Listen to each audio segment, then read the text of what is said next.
Assalamualaikum warahmatullahi wabarakatuh.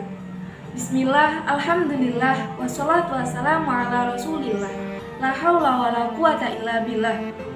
Teman-teman yang dirahmati Allah, pada kesempatan kali ini saya akan menyampaikan kultum yang berjudul syukur.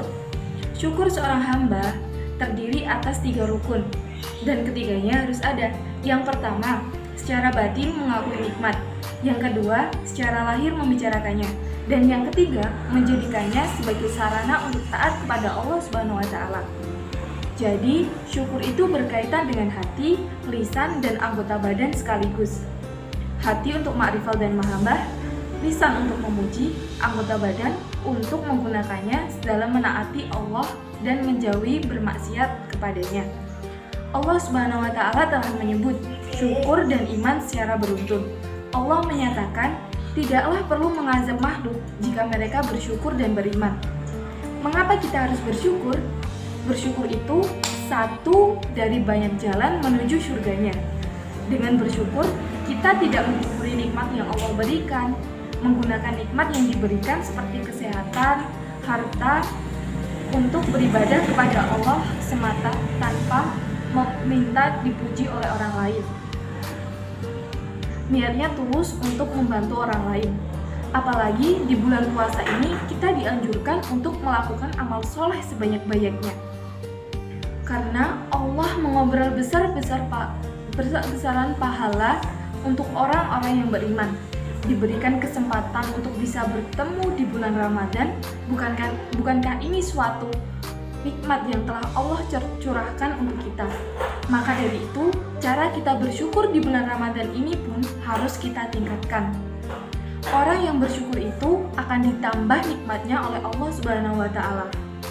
Allah akan melimpahkan nikmat kepada orang yang pandai bersyukur, seperti menyumbangkan atau bersedekah atau membukakan berpuasa orang lain. Begitu juga sebaliknya. Orang yang tidak bersyukur, hartanya, anaknya, istrinya, dan jabatannya adalah musibah baginya. Karena orang yang tidak bersyukur tidak pernah merasa puas dengan nikmat yang ada. Nabi pernah bersabda, seandainya umatku dikasih gunung terbuat dari emas, niscaya dia akan minta 2. Begitulah manusia, tidak akan ada puasnya. Oleh karena itu, kita harus pandai-pandai bersyukur. Kapan sih kita harus bersyukur? Syukur itu sikap.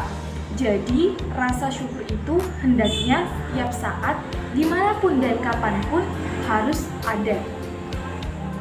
Bukan ketika kita ditimpa musibah, kita ditimpa bencana, baru kita merasa bersyukur. Seperti mengingat pemberian udara yang kita hidup setiap hari, makanan yang ada di rumah kita saat ini, harus kita syukuri. Dan masih banyak lagi. Oleh karena itu, mari jadikan rasa syukur ini sebagai sarana mendekatkan diri kita kepada Allah di bulan Ramadan ini.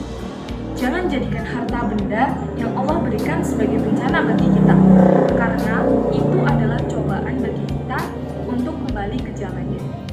Sekian yang dapat saya sampaikan, kurang dan lebihnya mohon dimaafkan. Nun wal qalami wa ma yasturun. Wassalamualaikum warahmatullahi wabarakatuh.